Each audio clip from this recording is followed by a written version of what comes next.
All right, we're going to talk a little bit as we start to wind down here. We're getting a little closer, and I know you guys are getting antsy. A little bit about the office and some of the reports that you might generate. Don't forget that we are talking a little bit more than maybe just residential property management. So it's possible that you could be doing something else. So part of that would involve, establishing the management office. Is the office going to be on-site or off-site? On-site money costs, or on-site offices cost money in the loss of rental income because you're usually in a unit. Whereas off-site usually tend to be less disengaged or less engaged in the tenants around them because they're not on-site, okay? So it also kind of depends on what you're doing for your company. If I have a company that manages property as a living, then theoretically it's probably going to be off-site because it's my company. I'm managing other people's property throughout the whole city of Indianapolis. On-site usually comes about when an investor buys a big property and wants to move someone in specifically for that one piece of real estate or that one asset. So very seldom do you see an on-site manager of property A managing anything other than property A, okay?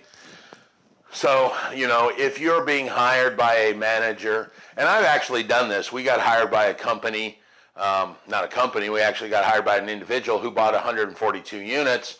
I pitched to him my concept of how we should manage it, and how we should manage it was we were going to hire a guy that was under our control and our payroll, but he was going to sit in their location, and while we manage properties for a living, his one job would be just that property.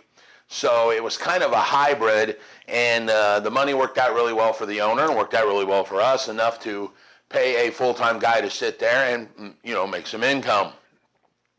So, you've got to establish where you're going to go.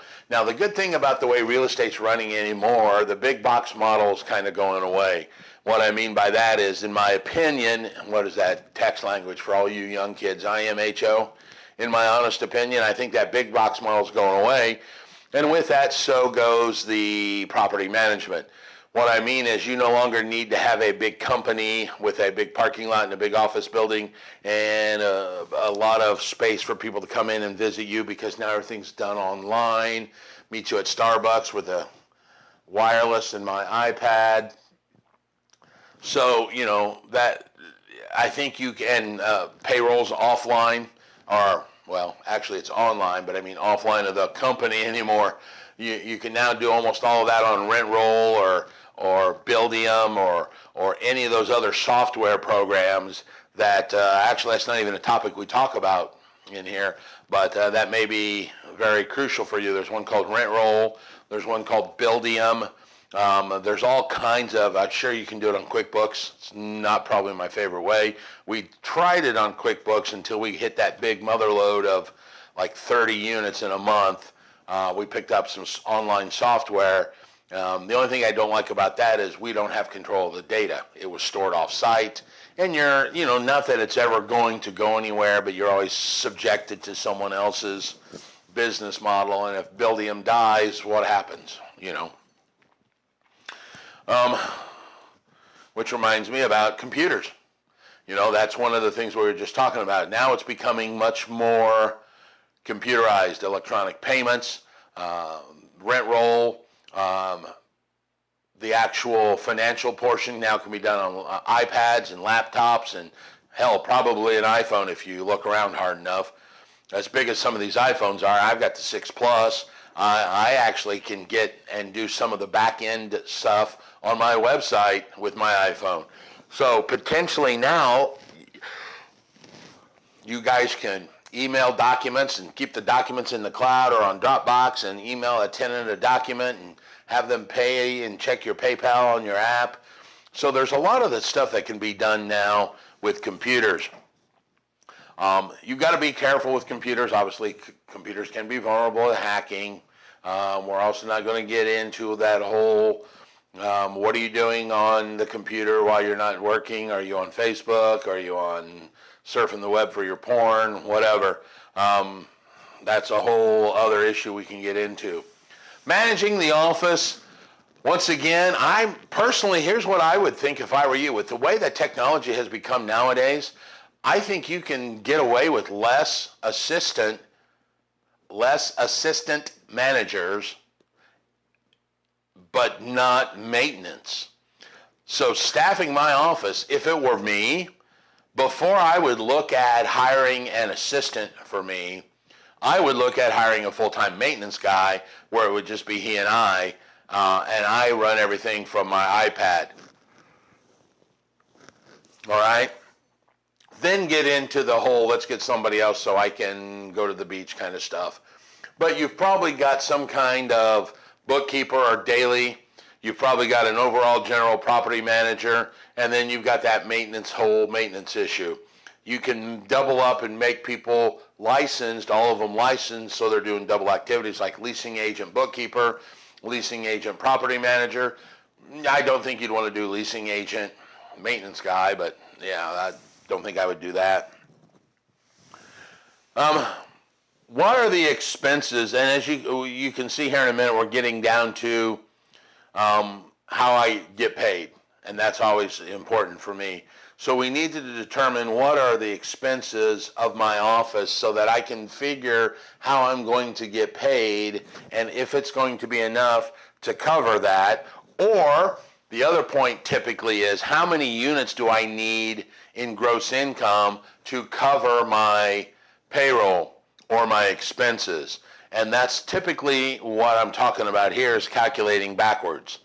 So if it's going to pay me and a maintenance man, let's say that's, X dollars plus I've got overhead with my phone and an office space and I need $10,000 a month and I'm collecting 10% of the rent, I need $100,000 in rent that generates 10 grand. Well, $100,000 in rent and everybody's paying 100 properties, or it's $1,000 a month average rental. That means I would need to manage 100 properties to make that $10,000 a month expense. Now that sounds real scary, and I probably should have done that math in advance in my head because that's a lot of friggin' properties, but that's a very high monthly expense, 10 grand. All right. The good thing that I love about property management, maybe I should have started this whole damn chapter off, is you get to inventory income. And what I mean by that is one of the advantages is if I strike a deal with an investor to manage his property, theoretically, let's assume I'm not going to do anything wrong and get in trouble, I can get paid month after month after month after month for that deal I did with him for one time. Whereas if I broker a deal, once the deal closes, I get paid, I move on. So with that being said, it's very nice to be able to figure out if I can go and get 2 or 3 more houses, I can increase a payroll of X amount of dollars because it falls, to the bottom line for 12 months. So when you determine your management expenses, that allows you to get in there and figure out, okay, what do I need to do? Excuse me, that tryptophan's getting to me. Guess I shouldn't have had a turkey sandwich for lunch. Damn Subway. So calculating those management expenses, see, now you're doing it, right? Got you started. Now you look at him. Go ahead. See, now he's doing it. Yeah, I don't know what it is about yawning, but it seems to be. I wonder if it's a visual or an oral thing, meaning the hearing. Because with me just yawning, you yawned, and then you yawned, and he yawned. I wonder if the people listening at home are now yawning because they heard me do it, even though they didn't really see it. So that'd be curious. If you're listening at home and you just heard me yawn and then you yawn, let me know so that I know if it's a visual thing or an oral thing. All right? That's a scientific experiment on the side. So where I was going with that is if you can calculate your expenses, you can back calculate how much you're making. You can back calculate how much you need to make. You can back calculate how many properties do you need to manage, and that gives you a target to get to in a big hurry so that you're not lollygagging around with 8 or 10 properties and realize all of a sudden, hey, I'm losing my ass. That's because you needed 20 properties to break even. All right? And that's, pretty much the math that we were just talking about. Determining your expenses, then you can calculate your management fee. Now, I use 10% for the rental, for the residential. I use 4% for for commercial. Why? Because there's usually less stuff for me to do. And that seems to be a going price for the market. I don't know if that's true or not, but it seems to be the going price. What can you spend to do the job, and what authority do you have to spend? So that's going to allow you to talk about your expenses, calculate your management fee, that'll back calculate to get everything else up. Now, is your management fee, here's a good point, is your management fee actually a percentage of rent collected, or is it a flat fee? Now, I remember the story that I just told you a minute ago about the guy that we hired to put into a property management position that was an on-site, even though we were an off-site person. We negotiated a flat fee because it was a large number of property manager. It was a large number of properties. It was like 142 units, and each one was like $500 to $600 each. So that would tell you that if you're doing that, and you get to, let's see, it was like 142 properties. So that's like $71,000 a year. So, if I'm collecting 10%, that's like $7,000 a month, or $84,000 a year. That was a little high. Now that I do the math, I think we got screwed. No, I must have done the math then. Yeah, because I think we took the gig at a flat $5,500. Oh, I know what it was. It's because he was having vacancy issues. That was the problem. He was having some maintenance issues, and vacancy was running low, like 5%. So if we'd have done a percentage, I think it would not have worked out right. So what ended up happening was we negotiated a flat $5,500 fee, and by the time he sold the property, which was about 18 or 19 months later, he was actually making a deal because we were way under the percentage. When we first started, we were over the percentage. All right? One of the things that you guys have to talk about in your scope or your authority that we have touched on earlier is what reports are you giving? What does he want? How does he want to see them? Now, sometimes you've got all different kinds of reports. Specifically, if you're dealing with what we call a out-of-the-box kind of software like Buildium, you can go in there and run a report for the tenant. You can run a report, and for the tenant, what I mean by that is a rent is due letter and then mail them out.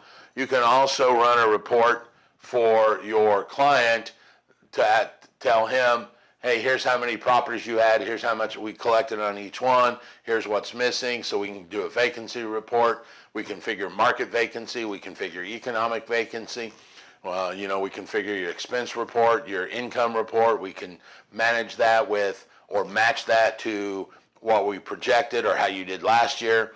So all of these reports are pretty common when you're starting to get out-of-the-box kind of software. Now, if you write something or have something written, that's fine. I understand that, and that may be the way you want to go. Is to, if you have the access or availability to somebody that can write a system for you, that way you can generate whatever you want to generate and need to when you need to. All right, coming up next, we're going to talk about state laws. Until then, I think I'm going to have to go get a cup of coffee. So I'll be right back.